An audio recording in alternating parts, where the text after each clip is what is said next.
welcome to another booktube video from me, Lauren, from Lauren and the Books. And as I've sat down to film, some beautiful light has just started shining through my window. That's what this is here. Welcome to February. This video is going up on the 1st of February. It's my February TBR. It's the books that I plan to read in the month of February. February is a bit of an odd month, isn't it? Because it's sort of still up there at the beginning of the year. Haven't really got in my reading groove yet. But what I do like to celebrate in February is mine and David's union. David and I got together in February, and also it's Valentine's Day. And I always think this is a month filled with love. It's also my best friend's birthday. Oh, those glasses are filthy. And yeah, so I've gone through my shelves and picked out books with the word love or something to do with love in the title. So I thought maybe I would read those this month. And then I've got a few other ones that I've got sort of like reading projects, book clubs, etc going on, so we'll be reading those. And then also some library books that I've got out recently that I'd quite like to read. So let's start with the books about love, or maybe not about love but just have love in the title. The first one is Writers and Lovers by Lily King. I've got two books by Lily King. The other one, 5 Days in Winter. I hear wonderful things about Lily King, and this is a fictional book. It says, recently out of a devastating love affair and mourning the death of her beloved mum, Casey is lost. The novel she has been writing for 6 years isn't going anywhere. Her debt is soaring, and at 31, with all her friends getting married and having kids, she feels too old for things to be this way. Then she meets Silas. The name Silas always fills me with fear, because once there was a character on Hollyoaks called Silas, and he was a murderer. He is old. He's not old. Silas in Hollyoaks was. He's kind, handsome, interested, but only a few weeks later, Oscar, older, fascinating, troubled, walks into her life. His 2 boys in tow. Suddenly, Casey finds herself at the point of a love triangle, torn between 2 very different relationships that promise 2 very different tunes, and she's still got to write that book. I think it sounds good fun. Sounds like a sort of like women's contemporary fiction romance thing. Let's give it a go. Next up is a book that I do have this hard copy of, but I've read it and also listened to the audiobook, and I think this month I will probably listen to the audiobook of this again because I had a lovely time with it. And that's Love in Colour by Bolu Babalola. I've just also read Bolu's first novel called Honey and Spice, which I very much enjoyed. This is a short story collection, and it's retelling of folklore, myths, and all sorts of things like that from around the world, centering black women at the centre of those stories. There's also some original stories in here that Bolu's written. I love Bolu Babalola's writing. Like I've just said, I've just read the new novel and really enjoyed it. But this was my first sort of foray into her writing, and this is a joy. I had such a lovely time reading this. It was one of my favourite books of the year I read it.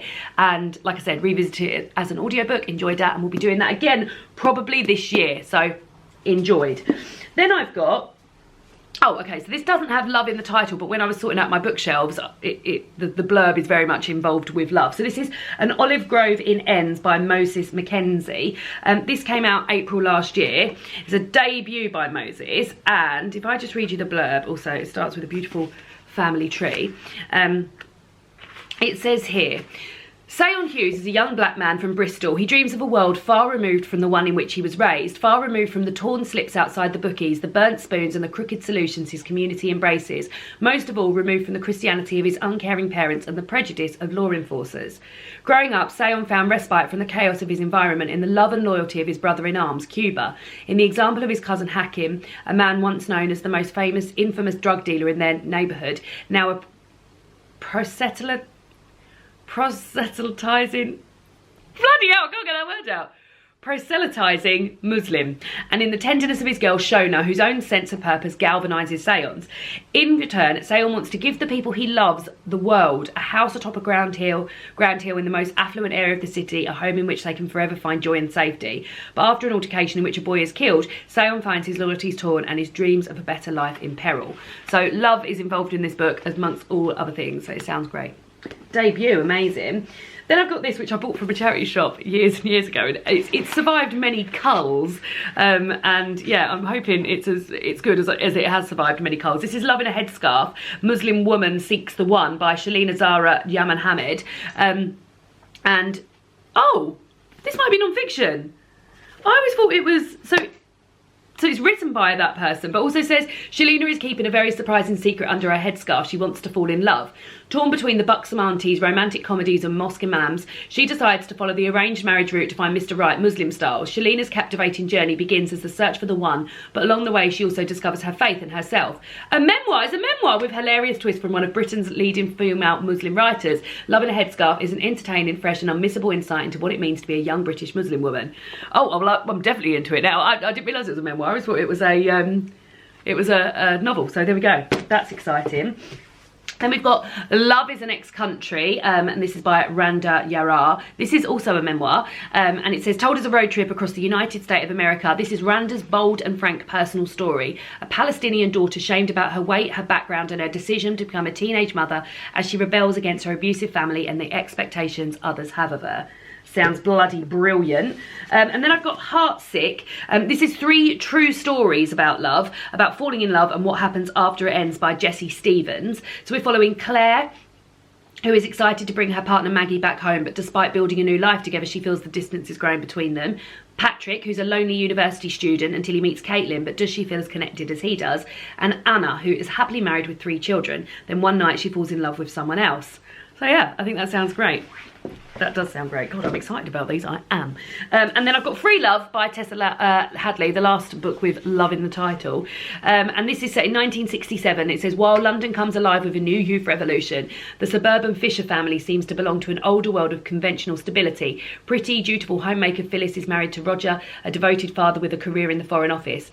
Their children are Colette, a bookish... There's so many names here which are from Call the Midwife. A bookish teenager, and Hugh, the golden boy. But when the 20-something son of an old friend pays the Fishers a visit one hot summer evening and kisses Phyllis in the dark garden after dinner, something in her catches fire. Newly awake to the world, Phyllis makes a choice that defies all expectations of her as a wife and a mother. Nothing in these ordinary lives is so ordinary after all, it turns out, as the family's upheaval mirrors the dramatic transformation of the society around them. There we go. And then, just on the topic of love, before we move on to sort of like reading plans and projects that I've got going on. This is a Let Me Know Your Home. This is stories, a collection of stories of female friendship. This is by the press Dear Damsels. And yeah, I just thought I would love to celebrate female friendship as well, because I've got a lot of love from my female friendships over the years. And I read a short story collection that was published by Dear Damsels, not last year, maybe the year before, called I'll Have What She's Having. It was all about women and food. And I loved that, so hopefully I will love this as much. 15 women writers look at the female friendships in all its forms in a collection of fiction, non-fiction and poetry that is both a frank exploration of the realities of these relationships and a true celebration of everything that women can achieve with the support of each other. Shall we have a look at the titles of some of them?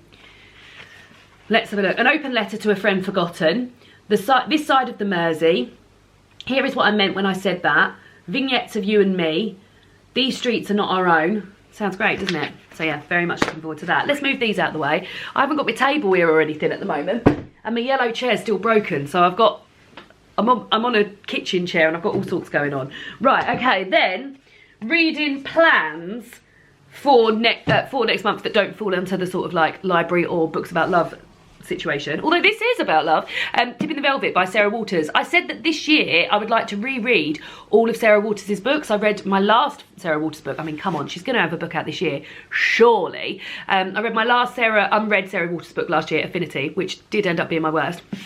But the first ever Sarah Waters book I read was Tipping the Velvet, and I would like to revisit it. I bought this gorgeous anniversary edition, 20th anniversary edition, secondhand, and I would like to revisit Tipping the Velvet and read this. So Sarah Waters writes amazing historical fiction with sort of like lesbian romances at the front of that, or lesbian relationships, not necessarily romances, and her like research and everything she does into her novels are just amazing. They come off the page, they're amazing. And yeah, so I want to reread all of her books in 2022, and I think I will start here with Tipping the Velvet, which is the place that I started in the first place.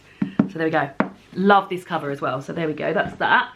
And then for Patreon Book Club, because of love, the genre I picked for Patreon Book Club was Women in Love, and the book we're reading is Our Wives Under the Sea by Julia Armfield. Again, I have this copy, but I actually managed to, I think I'm going to listen to it on audio. I've got it on audio, so yeah, and this is about Miri, whose wife Leah has returned from a trip away to sea, but she's not the same as when she left, and she was sort of like, Miri wants to get back to her normal life, but that doesn't seem to be happening.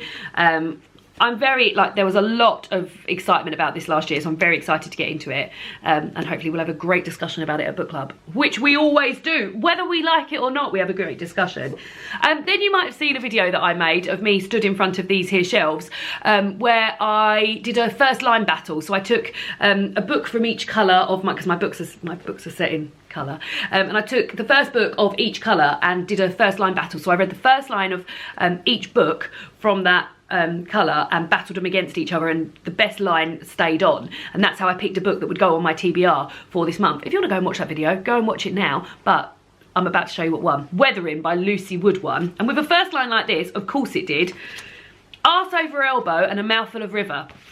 Also, I'm delighted to read this because this has been on my shelves for years and years. This has survived. This has been on my shelf since we lived in that second flat by the windows. Do you remember my when I used to film by the windows? I think this was one of the first books that ever got sent to me from a publisher. So I was thrilled about that. So yes, I will read those because that won the first line battle. And then during the first line battle video, I read the first line of Still Missing by Beth Gutchen, which was one of Jen Campbell's favourite books from last year, and it sounded so good when she was describing it. I was like, I have absolutely got to add that to my TBR, so I will be reading that this month as well. These Persephone books don't have any sort of blurb about what happens, but I can show you the end papers, which are gorgeous, and this sort of like knitted pattern. And there's, oh, well, I mean, should we read the little excerpt together and see what we think? It was the afternoon Alex disappeared and the phone was ringing. If she answered it, her life would wind back like a movie run backwards to a moment before she knew. It would start forwards again, but sane this time, the world a sunlit idle place. On the phone would be the school nurse or Jocelyn. Hello, Mrs. Selke. Yes, I knew you'd be worried, but Alex was feeling sick at his tummy, so we thought he should lie down in the office until you could come for him. Yes. Oh, he's fine. Would you like to speak to him? Hello, Mummy. Hi, sweetie, it's Jocelyn. Justin and Alex just begging to come to our house. They're in the middle of something, acting out Charlie's Angels or something. Yes, so why don't you leave him for supper? Come over at 6 and we'll have a glass of wine. Want to speak to him? And then Alex. Hello, Mummy. That sounds confusing, but yeah, hopefully it'll be as good as Jen promised it would be. And then, as I said, I've been going wild with the library recently. I filmed a library haul. Probably going to film another library haul this week because I've got more books from the library. But I've got 4 books from the library that I would like to read sooner rather than later. The first one is Crossing the Mangrove by Maurice Condé, and this says, Francis Sanchar always said he would come to an unnatural end, so when his handsome newcomer to the Guadalupean village of River-au-Sau is found dead, face down in the mud, no one is particularly surprised. Loved by some and reviled by others, Francis was an enigmatic figure. Where did he come from? What caused his strange nocturnal wanderings? What devils haunted him? As the villagers come to pay their respect, they each reveal another piece of the mystery behind his life and death, and their own buried secrets and stories come to light. So it's like a mystery type thing. I'm very excited about that. Then I've got Tale of the Bluebird by Ni Akawe Parks, and this is set in Sonocrom, which is a village in the Ghanaian hinterland. It's been exactly the same for hundreds of years, and the men and women speak the language of the forest, drink aphrodisiacs with their palm wine, and walk alongside the spirits of their ancestors. The discovery of sinister remains, possibly human, definitely evil, and the disappearance of a local man brings the intrusion of the city in the form of Ko, a young forensic pathologist convinced that the scientific logic can shatter even the most inexplicable of mysteries. As old and new worlds clash and clasp, and Ko and his sidekick Constable Garber delve deeper into the case, they discover a truth that leaves scientific explanations far behind. Another mystery. Also, neither of these are particularly long either, so I should get through those quite quickly. Then I've got Swimming in the Dark by Tomasz Jedrzejewski. This is set in Poland in 1980. We're following shy, anxious Ludwik, who's been sent along with the rest of his university class to an agricultural camp. Here he meets Janusz, and together they spend a dreamlike summer falling in love, but with summer over, the two are sent back to Warsaw. Confronted by the scrutiny, intolerance and corruption of life under the party, Ludwik and Janusz must decide how they will survive, and in their different choices, find themselves torn apart. So yes. These books, by the way, have come from the books that I've got from Eric, Carl Anderson. He's made some little book collections. I've just heard David Shear. I don't know what's going on. Some sort of sport, is that happening? and he's got a book which has lots of murder mysteries or mystery books, and one that's romance, and I picked those 3 from those books. And then lastly was one that I picked up from the library that I hadn't put a reservation on. It was just sat there on the shelf, and that's Black England by Gretchen Gazina, and this is a forgotten Georgian history with a foreword by Zadie Smith, and it's about Black Georgian history, where I think it's, well, I mean, it says here, the idea that Britain became a mixed race country after 1945 is a common mistake. So you're going to learn much more about the black figures in Georgian history. So there we go. My TBR for February. What have you guys got planned to read in February? Do you have any special reading plans? Anyone taking part in any readathons this month? Anyone reading any books to do with romance because of old Valentine's Day? Would love to hear from you, and I'll see you all again soon. Tomorrow, in fact, for another BookTube video. Goodbye!